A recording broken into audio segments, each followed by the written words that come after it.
Thanks, Allison, and good evening, Turks and Caicos. In tonight's court news, in the Magistrate Court, Grand Turk, James Sountain's trial continued, and Sountain was sentenced to 6 months imprisonment for the burglary of Digicel, where he stole a quantity of BlackBerry smartphones totaling over $14,000. Two Supreme Court trials marking the first criminal Supreme Court trials on Grand Turk and on Providenciales for this year to commence on Monday the 10th of January 2011 on Grand Turk before Chief Justice Gordon Ward and a jury. Clifton Gibson will be tried for burglary, an incident that took place back in September 2009, where he allegedly burglarized a home in Glass Shack, Providenciales, of a quantity of items.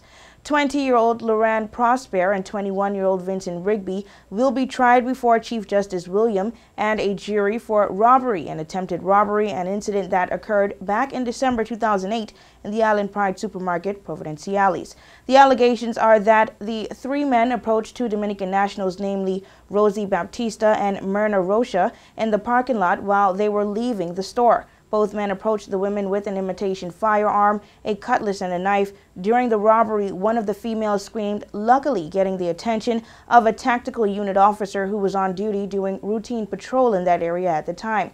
The officers saw the females and the men struggling. The patrol unit officer rushed over to the apparent crime scene. While doing so, the officer accidentally knocked down and ran over one of the suspects, Loran Prosper, while he tried to flee from the scene. The other two suspects made good their escape, stealing one of the ladies' handbags. The men were later arrested.